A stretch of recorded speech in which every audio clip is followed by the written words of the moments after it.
దూత media, power of news. Welcome to Dhruta media. Raksha Bandhan Hindu సాంప్రదాయంలో సోదర సోదరీమణుల మధ్య ఆప్యాయతను బలపరిచే పవిత్ర పండుగ. శ్రావణ మాసంలో శుక్లపక్షంలో పౌర్ణమి తిథి నాడు ఈ పర్వదినం జరుపుకుంటారు. భారతదేశంతో పాటు ప్రపంచ వ్యాప్తంగా హిందువులు, జైనులు, సిక్కులు ఈ వేడుకను ఘనంగా ఆచరిస్తారు. సోదరీమణులు తమ సోదరుల మణికట్టుపై రాఖీ కట్టి వారి శ్రేయస్సు, సంపద, విజయం కోసం ప్రార్థిస్తారు. సోదరులు తమ సోదరీమణులకు రక్షణగా నిలిచే వాగ్దానంతో పాటు కానుకలు అందిస్తారు. ఈ వీడియోలో ఈ పండుగ యొక్క చరిత్ర, ఆచారాలు, సాంప్రదాయిక విశిష్టతలను వివరంగా తెలుసుకుందాం. రాఖీ అనే పదం రక్షణను సూచిస్తుంది. బంధన్ అనేది బంధం లేదా సూత్రంను తెలియజేస్తుంది. ఈ రోజున సోదరీమణులు తమ సోదరులకు రాఖీ కట్టడం ద్వారా వారి దీర్ఘాయుషు, క్షేమం కోరుకుంటారు. ఈ ఆచారం సోదర బంధం యొక్క బలాన్ని, ప్రేమను ప్రతిబింబిస్తుంది.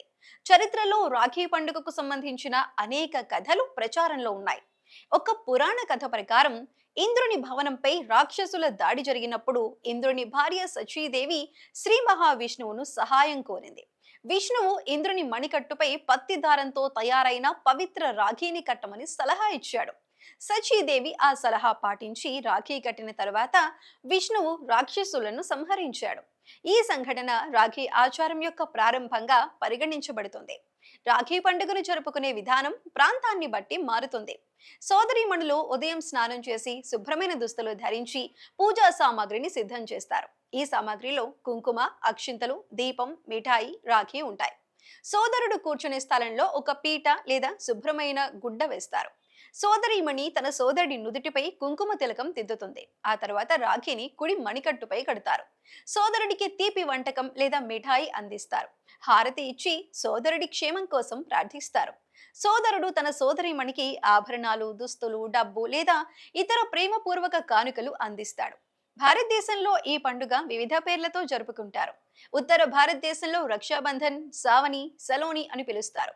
గుజరాత్ లో పవిత్రోపాన, మహారాష్ట్రలో సరాళి పూర్ణిమ, దక్షిణ భారతదేశంలో నారికేళ్ల పౌర్ణమి అని సంబోధిస్తారు.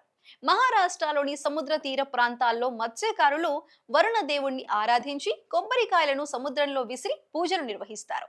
పశ్చిమ బెంగాల్, ఒడిశాలో ఘూలాన్ పూర్ణిమగా రాధాకృష్ణులను పూజించి సోదరిమణులు రాఖీ కడతారు. నేపాల్లో కూడా ఈ వేడుక ఘనంగా జరుగుతుంది.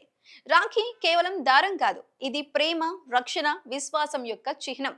సోదరీమణి రాఖీ కట్టినప్పుడు అది సోదర బంధం యొక్క లోతైన అనుబంధాన్ని సూచిస్తుంది. ఈ ఆచారం సోదరీమణులకు భద్రతను, సోదరులకు బాధ్యతను అందిస్తుంది. కుటుంబ సభ్యులు ఒక చోట చేరి సంతోషంగా సమయం గడుపుతారు. ఈ పండుగ సామాజిక ఐక్యతను, కుటుంబ విలువలను బలపరుస్తుంది. ఆధునిక కాలంలో రాఖీ ఆచారం కొత్త రూపం సంతరించుకుంది.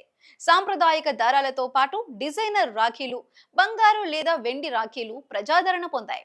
దూరంగా ఉన్న సోదరులకు కొరియర్ లేదా ఆన్లైన్ డెలివరీ ద్వారా ఈ రాఖీలను పంపటం కూడా సర్వసాధారణమైపోయింది. అయినా ఈ పండుగ యొక్క మూల భావన, సోదర బంధం యొక్క పవిత్రత అలాగే ఉంది. 2025 అంటే ఈ ఏడాది రక్షాబంధన్ ఆగస్టు 9 శనివారం నాడు జరుపుకోనున్నారు. ప్రపంచ వ్యాప్తంగా హిందూ కుటుంబాలు ఈ పర్వదినాన్ని ఉత్సాహంగా ఆచరిస్తాయి. సోదరీమణులు తమ సోదరులకు రాఖీ కట్టి వారి క్షేమం కోసం ప్రార్థిస్తారు. సోదరులు బహుమతులతో పాటు జీవితాంతం రక్షణగా నిలుస్తామని వాగ్దానం చేస్తారు. రక్షాబంధన్ ఒక సాధారణ పండుగ కాదు, ఇది సోదర సోదరీమణుల మధ్య భావోద్వేగ అనుబంధాన్ని బలపరిచే ఆచారం. కుటుంబ సభ్యులను ఒక చోట చేర్చి ప్రేమ, ఆప్యాయత, బాధ్యతలను గుర్తు చేస్తుంది. ఇది భారతీయ సంస్కృతిలో ప్రముఖ స్థానాన్ని సంపాదించుకుంది. ఇలాంటి మరిన్ని మంచి వీడియోల కోసం చూస్తూ ఉండండి దూత media. For more updates, please subscribe దూత మీడియా.